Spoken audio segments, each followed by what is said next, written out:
સોય અને દોરા વચ્ચે સંવાદ થાય છે. સોય એવું કહે છે કે તું નીકળી ગયો હોત તો તારા બીજી પછડાટ ખાવાનો વારો ન આવત. ત્યારે ઓલી દોરો એવું કહે છે કે તારે તો વિંધાઈને નીકળી જવું તું ને ભેગું ક્યાં કરવું તું.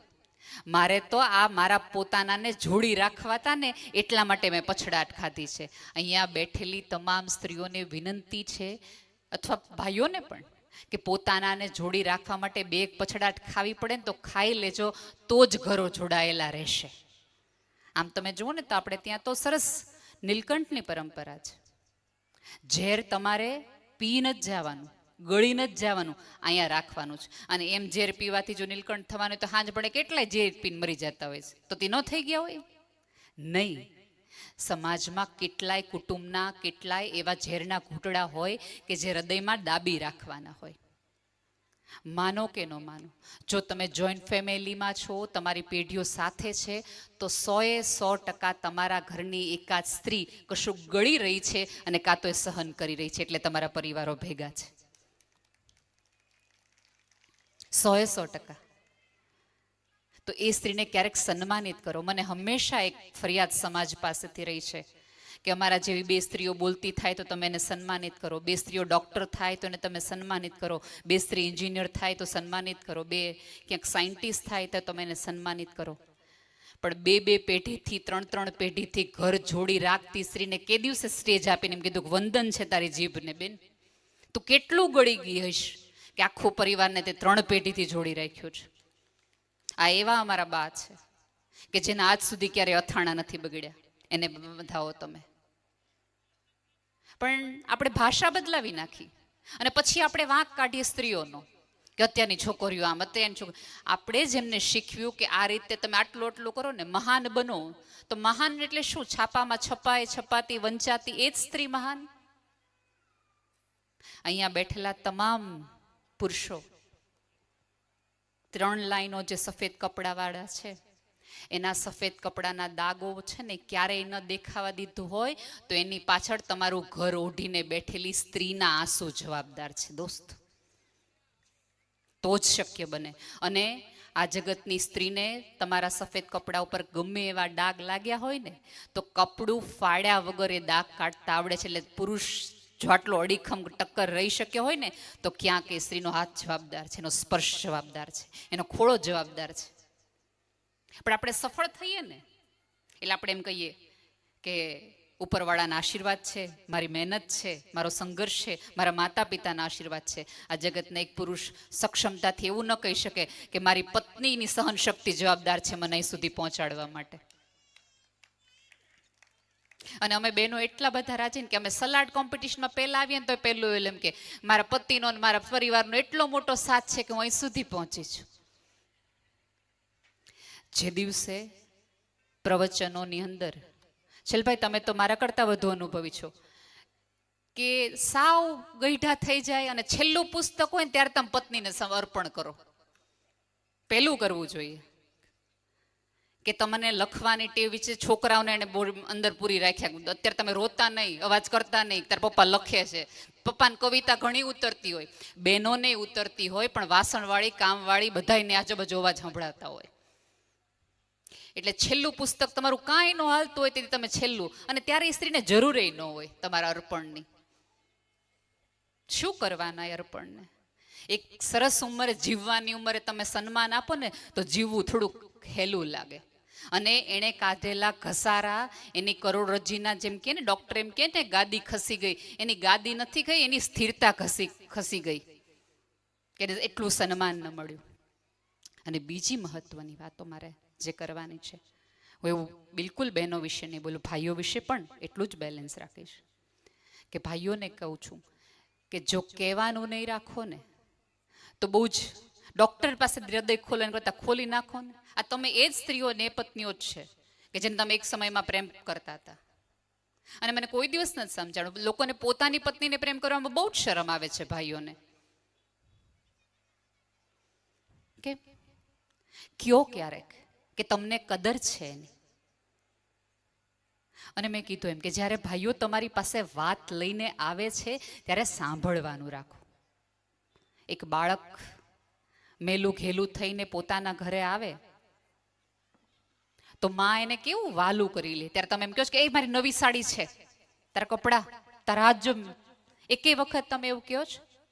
ક્યારેક એવું બને કે જગતથી થાકેલો હારેલો પુરુષ પોતાના આવા જ કાળા સાથે તમારી પાસે આવે ત્યારે એને આઘો ન ખસેડો, ત્યારે એને સાંભળી લ્યો, એને કહી જ દેવું છે કે મારી અહીંયા ભૂલ થઈ ગઈ છે. અને બહેનોની મોટી સરસ મજાનું રામબાણ ઇલાજ, તમે મને બધું કહી દો, હું તમને માફ કરી દઈશ. અને ભાઈઓ બિચારા ભોળા એટલે તરત કહેવા માંડે કે આવું થયું તું, મારાથી સેજ થઈ ગયું તું, અને પછી આખી જિંદગી મેં સંભળાવ્યા રાખી, તમે યાદ રાખજો મેં તમને તેથી માફ કરી દીધા તો ઓલી વાત માટે. એટલે પછી આ લોકો અંદરો અંદર એકબીજાને કહેવા માંડ્યા કે જો આ લોકો માફ કરતા નથી એટલે કેવું નહીં. સંભળાવા કરતા સંભાળી લ્યો. હજી મોડું નથી થઈ ગયું, હજી મોડું નથી થયું કે સંભાળી લ્યો એકબીજાને. ક્યાંક તો એવા ઉતરો, એકાદ તો એવું ઠેકાણું રાખો કે જેના કારણે એમને પણ ટાઢક મળે. અને તમને શું લાગે છે કે બહાર જઈને એટલી મજા જ કરે છે? ખરેખર એટલી બધી મજા છે નહીં. બહાર જઈએ ત્યારે ખબર પડે છે કે કેટલી વિહો થાય. ખરેખર બહેનો થોડું ઘણું કમાતી હોત ને બહાર જતી હોત ને તો એમને ત્યારે આઈડિયા આવત કે 10 વ્યક્તિઓ તમને ના પાડે, 2 વ્યક્તિઓ EMI ના કર્યા રાખે, 3 વ્યક્તિઓની, કારણ કે આપણે તો અત્યારે બધા ભેગા થયા એટલે ઓલા ભાભી એમ કીધું હોય કે અમે તો આ વખતે આ લીધું સરસ સોનાનો સેટ, એટલે આપણે તરત જ ઘરે જઈને જો આમણે આ વખતે લીધું છો ધનતેરસમાં, આવતી ધનતેરસ મને લઈ દેવાનો, તમે હુજે કરો. અને એક વસ્તુ કહું, આપણા પૂર્વજો છે ને બહુ જ બુદ્ધિશાળી હતા પહેલાના જમાનામાં, કે પુષ્ય નક્ષત્રમાં થોડુંક તમારે લેવાનું. એ શું હતું? આપણા વડીલોએ એકદમ સમજપૂર્વક શાસ્ત્રોક્ત વિધિ પ્રમાણે તમારી ભવિષ્યની FDઓ હતી કે થોડું થોડું થોડું થોડું થોડું ભેગું કરો. અને દેવાનું કોને? દીકરાની વહુને, દીકરીઓને નહીં. કારણ કે દીકરીઓને તમે બધું વેચી કાઢવી નહીં આપશો, દીકરાની વહુનું શું? એટલે સરસ નિયમો બનાવ્યા હતા. પણ આપણા બધાની તકલીફ એ થઈ ગઈ કે ક્યારેય શાસ્ત્રોક્ત નિયમો કોઈ સમજાવ્યા નહીં કે આ સામાજિક વિજ્ઞાન છે.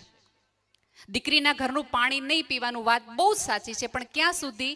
જ્યાં સુધી દીકરીના ઘરે પાણું ન બંધાય ત્યાં સુધી પાણી નહીં પીવાનું. એનું કારણ કે જો એકાદ સંતાન થઈ ગયું હોય તો સંબંધ પરિપક્વ થઈ ગયો હોય પછી એ સંબંધ તૂટે નહીં. એટલે પિયરવાળા ત્યાં સુધી જઈને ખોટી માથાકૂટો ન કરવી.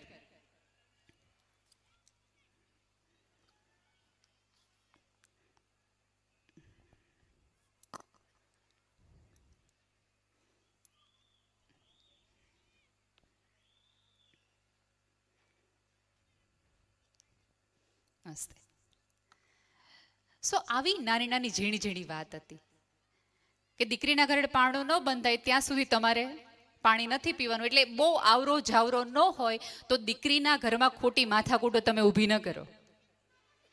પણ જેવું પાણું બંધાઈ જાય પછી તમે જાઓ એટલે સંબંધ પરિપક્વ થઈ ગયો હોય, દીકરી એકદમ એ ઘરમાં ઢળી ગઈ હોય અને એકાદ સંતાન થઈ જાય પછી છૂટાછેડાની ખાસ શક્યતાઓ નથી રહેતી. ક્યારેક સંતાન છે એ 2 સંબંધોને તૂટી ગયેલા સંબંધને જોડતી કડી, એક સેલોટેપની જેમ ઉતરતું હોય છે પૃથ્વી પર. અને બીજું મારે કહેવાનું કે તમને ભણેલ ગણેલ છો, સક્ષમ છો, તો છૂટાછેડા વખતે આટલી બધી રકમ માગો છો શું કામ? તમને ભણાવ્યા છે શું કામ? રાધર તમારો વકીલ તમને એમ કહે કે બેન તમે એવું લખશો ને આ FIR ની અંદર કે મારો પતિ મને બહુ મારતો તો, નામ કરતો તો, ત્યારે તમારી અંદર રહેલી એ ઝાંસીની રાણી ઊભી થવી જોઈએ ને કેવું જોઈએ કે મારે સત્યના આધારે લડવું, મને મજા નથી આવતી, મને સમજાતું નથી એટલે મારે છૂટું પડવું. આવી ખોટી વાતો ન લખતા. દરેક સૌથી હવે ખરેખર તો આમ તો છે ને મહિલા બચાવ સમિતિની સાથે પતિ બચાવ સમિતિ થોડીક ઊભી કરો. બહુ જ જરૂર છે આવા ખોટા કેસો માટેની. અડધી તમે સંપત્તિ માગી લ્યો. હા, ખરેખર તકલીફ થઈ ગઈ હોય, ખરેખર એવી મૂંઝવણમાં હોય તો વાત જુદી છે, પણ ત્યારે તમારી અંદર રહેલી એક એકચ્યુઅલ વ્યક્તિ જાગવી જોઈએ અને કહેવી જોઈએ કે હું ભણેલ ગણેલ છું, હું સક્ષમ છું, મારા આધારે હું કરી લઈશ, મારે કોઈ ખોટી આવી જરૂર નથી. પણ ત્યારે આપણે તો ઓલું જોઈએ અને પછી એને ખરાબી ચિતરવાનું. તમે સાક્ષર અને વુમેન એમ્પાવરમેન્ટ તમને ત્યારે સમજાણું હોય કે જ્યારે એ પુરુષનું ક્યાંક બીજે થતું હોય અને કોઈક તમને ફોન કરે કે કેવા છે, તો તમારી અંદરની સાક્ષર સ્ત્રી બહાર આવી જોઈએ ને કહેવી જોઈએ કે મને અનુકૂળ નથી આવ્યો, એનો અર્થ એ નથી કે માણસ ખરાબ છે કે કુટુંબીઓ ખરાબ છે. પણ આપણે તો બિચારા જે ભાઈએ જીવનમાં કોઈ દી પેન સિવાય કંઈ ઉપાડ્યું નહીં, એમ કે હાથ ઉપાડતો તમારા ઉપર, એને પેન કોઈ દી નથી ઉપાડી હરખી, હાથ હું ઉપાડે. પ્લીઝ, આવું બધું જ્યારે એક સ્ત્રી કરે છે ને પછી શું થાય છે ખબર છે? ગામડાના અથવા કોઈક આજુબાજુના લોકો નક્કી કરે છે કે દીકરીઓને બહુ ભણાવવી નહીં, આ ભણાવીએ ને એટલે આ બોલતા થાય, આ કરે છે. એક છોકરી